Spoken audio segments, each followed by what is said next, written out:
What's up, guys? I'm Ben. This is Caleb, and we're back this week with another Movies Good review. We just had some fantastic feedback last week, about 5 likes on Facebook and 2 YouTube comments that were definitely bots. But we're back this week, and I'm super excited because we're talking about La La Land. Now, La La Land was my favorite movie from last year. There's a ton to talk about, a lot to unpack. We're not talking about La La Land.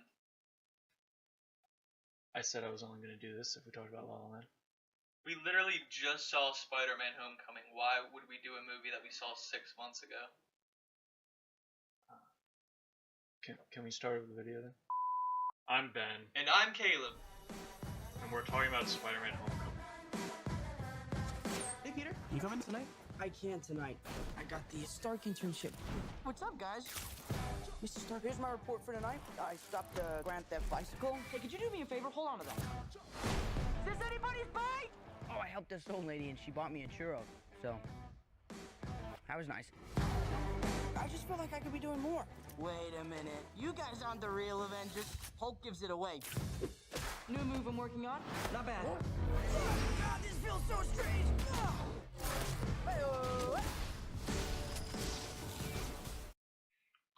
What's up, guys? It's Ben and Caleb. We're the writers from MOVIESGUD.com, and we just got out of Spider-Man Homecoming. Today we're going to be playing a game called Windlands on Steam if anyone's interested in getting it. We wanted to be playing Spider-Man 2, but no one appears to sell that game anymore, even though we had a lot of fun with it 15 years ago when it came out. Yeah, it's probably the best Spider-Man game, but it's a little bit hard to capture gameplay on the original Xbox. Yeah. But this will do. This is still a pretty cool game. I kind of want to break this video down into 3 parts. First, just talking about how it stands alone as a film. Second, how it compares to the other Spider-Man films. And then third, what its place in the MCU is, what we thought about, the inclusion of different MCU characters and just aspects of the film related to the rest of the MCU. So kind of first off, when we're talking about the acting, the writing, directing, was there anything that kind of stood out to you as kind of a first impression? I thought the acting and writing really stood out. Like, Tom Holland is really good. Like, if he wasn't good, obviously this wouldn't be good. Yeah. And he really captivates you in every scene he's in, and he's pretty much in every scene. I thought the writing, especially the comedic writing, kind of elevated it from other movies of the genre. That kind of comedy doesn't always land. Sometimes it's a little cringy, but yeah. I was pretty consistently laughing through the whole film. The fact that they had 6 screenwriters and the writing came out as fluid and as the tone was all lining up, and there was one film throughout the entire movie. And so I think that the writing was definitely an achievement. I wasn't blown away by any of the directing. I thought that the opening of the film, when we first see Peter Parker again, I thought that was super clever, and I really liked how they did that. But some of the action sequences, I thought, especially with the ones that were shot at night, I thought they were kind of hard to focus on, or it was kind of a little bit difficult at times to see what was going on. Yeah, I mean, it's a CGI fest, so you want to be able to at least see what's going on a little bit. Tom Holland was excellent. Robert Downey Jr. was great in the small part that he had in it. And then there was a lot of Jon Favreau in there, which I was kind of happy to see. That's like a pleasant surprise. You know what I mean? It's kind of like a discount Robert Downey Jr. I wasn't expecting it, but it was good to see him. And Marissa Tomei was good, and all the other kids I thought did well. This is by far the youngest cast that has been in a Spider-Man movie. Yeah. For the kids that were in high school, they were believable that they could be in high school. You didn't have 30-year-olds running around pretending that they're high schoolers because they have backpacks on and they're in a classroom. Mm-hmm. But the fact that they had all this young talent and they were all able to still do really well, I was really impressed with that. So kind of looking at the 3 now different franchises of Spider-Man, what do you think are some comparisons? Where is this franchise better than this one, this installment better than this one, worse than this one? For me, the easy comparison is Tobey Maguire and Tom Holland. I think the debate gets interesting there who's better, who acts better. I think, like I said, the comedic writing is more on the side of Tom Holland. Like, he has more to work with there, so naturally, like, oh, Tom Holland was funnier than Tobey Maguire. Yeah. I just watched Spider-Man 2 again, and there's, like, not a ton of comedy. There's, like, a lot of deep moments that Tobey Maguire has to act through, the first and the second one, so he doesn't really get to shine that comedic timing as much as Tom Holland. So I think Tobey Maguire's adaptation of Spider-Man deals with those like dramatic moments a little bit more, and I think he does it really well. All right, I think another kind of interesting comparison is how all three actors not just played Peter Parker but played Spider-Man. I think just the overall tone of the original Spider-Man movies were a lot more serious, whether he's Peter Parker or he's Spider-Man. Yeah. Tobey Maguire plays it, much. He's not playing around. He's not, shooting people for fun. He's not going around just talking to the people that he's helping out. And I think that there's a little bit more similarity between how Andrew Garfield played Spider-Man and then how Tom Holland played Spider-Man, where they both really ramp up the comedy when they're Spider-Man. Yeah. But it's different because Andrew Garfield's Spider-Man more was like, he's an awkward kid when he's out of the suit, but when he's in the suit, he's a superhero. Yeah. He's shooting the criminals for fun. He's messing with people. He's slick. He always has, he always knows the right thing to say. He's funny. Whereas Tom Holland is just a kid. And he doesn't know what he's doing. He's still a kid, but he's just in the suit. Yeah, and so he doesn't really know what he's doing as a superhero. And once again, that's used for comic effect just as much as Andrew Garfield playing with the criminals is. And because that's the way they go with it, it's funnier. I think it's him just trying to be a kid, but being Spider-Man is funnier to watch. So kind of moving away from Spider-Man and Peter Parker. A common saying in superhero movies is it's only as good as its villain. And Spider-Man's had some pretty decent villains. Green Goblin, Doc Ock specifically. We're not really going to talk about Spider-Man 3. We're going to pretend like it didn't happen. Because that's what everyone part of that project wants us to do.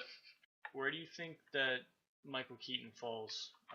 Michael Keaton's Vulture falls compared to the other Spider-Man villains?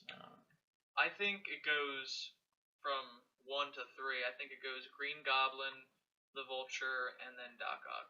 Okay. I think Green Goblin was, as a kid, very creepy to me, and now when I watch it, he's like funny creepy, so that kind of is funny that I can watch that and go back and have a different perception of him. So I think Willem Dafoe did a great job with that. But I think Michael Keaton was really good too. Yeah. I think his motivations or where his strength as a character come from is very grounded. It's grounded in Marvel Cinematic Universe tie-ins. He doesn't want to destroy the world. He's just like a low-level kind of guy. He's human. He just, kind of has tech that makes him a little bit more. And I think he's really relatable because that. It doesn't mean he's like the best villain the MCU has seen. I think Loki is still, king of that. Definitely. But I don't think he's on the lower tier of Marvel villains, like the really, really throwaway ones. Yeah. So, and as far as Doc Ock, I just watched that movie again, and he was alright, but I don't really see why everyone likes him too much. His motivations were, he kind of went crazy because the mechanical arms took over. But I think when you look at Michael Keaton, like you said, he's more grounded, he's more relatable, and so I think that he gives a great performance in that. But like you said, I think it's the fact that he's not, insane. It doesn't give him the opportunity to like show off his acting ability. So wrapping up the comparison to the other Spider-Man movies, what's kind of your final ranking of all of them? I understand that Homecoming being super fresh in your mind and only seeing it one time might sway your decision making a little bit, but what's your kind of final ranking? So I still remember the first Spider-Man most fondly. That's still going to be my favorite. I think after that is Homecoming, and then after that is Spider-Man 2 with Tobey Maguire. Okay. I think the first one I remember really fondly. I remember like all the the beats hitting, all the sad moments, all the happy moments, all the stuff like that. And I remember the Green Goblin being super cool. But this one was really refreshing. Yeah. The like I said before, the comedy in this one was really really refreshing. Like I was just laughing so much. And then Spider-Man 2 is good. It's an adequate sequel. I don't really know why people like it so much, but I just don't think it captured some of the stuff the first one did for me. Yeah, I think that my top three are definitely the same. I even liked the first Amazing Spider-Man. I thought that it was a decent reboot. I thought that Andrew Garfield and Emma Stone were great, and I even liked them in the Amazing Spider-Man 2. I think that they were the only good things about that movie. So I would put those two next, and Spider-Man 3 is just a travesty and shouldn't even be in. Shouldn't even be in. Shouldn't even be in. Now take all this. So kind of the final thing that we want to talk about is how this kind of ties into the rest of the MCU. It had a decent amount of tie-ins, characters and references and stuff like that. Did you like that? Did you feel like it was awkward? How did that kind of go for you? So I think it was to the movie's benefit. Yeah. Like Sony giving it over to the MCU as far as like creative control was, in their best interest. Marvel has proven they have really good storytelling. So to go heavy on that, even though Iron Man was in it for maybe 10, 15 minutes, yeah. They went heavy with him in the promos. Like they showed stuff in the promos that wasn't even in the actual final movie.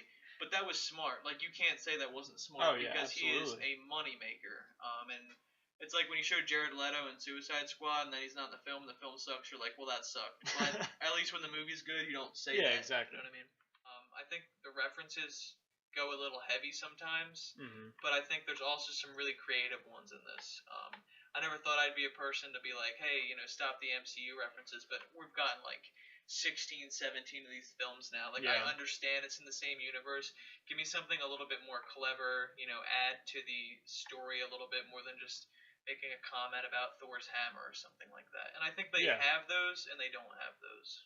Yeah, I think you can definitely see where it's just a one-off shoehorned in dialogue line, and then you have others that are super creative, and you can tell time and thought went into putting the references or the other characters in. There's a scene where criminals are wearing Avengers masks, and it's like, okay, yeah, it would make sense that these people are heroes and they're idolized. I'm sure that there are kids wearing their masks and dressing up like Iron Man and stuff like that. I think one of the best parts of the MCU is the character interactions. That's dialogue, personality, and action. In the action sequences, you want to see Iron Man shooting beams off of Captain America's shield. Like, that's awesome. That reminds you of a video game, playing with your friends, stuff like that. But even more so, as it's growing, you want to see character interactions through dialogue and personality. You want to see how Ant-Man is going to interact with Doctor Strange in Infinity War. You want to see how those personalities, collide. And now throwing a kid in there, like an actor that has genuinely captured the youthfulness of Spider-Man really well, you want to see how he's going to interact with, like, Star-Lord, who is basically a kid at heart, but is, like, a full-grown man. Yeah, I think that's a great point, and I think that Spider-Man so far has shown that he can fit in with the rest of the actors, fit in with the rest of the characters in the MCU, and I'm excited to see what they do with this character in the future. Thanks for watching, guys. Any kind of feedback is always appreciated, although we don't really care what you say. We're going to do the Planet of the Apes next week. That's going to be the best movie of the year, so we're going to talk about it. But check us out at moviesgood.com, Facebook, Instagram, Twitter. Thanks for watching. See ya.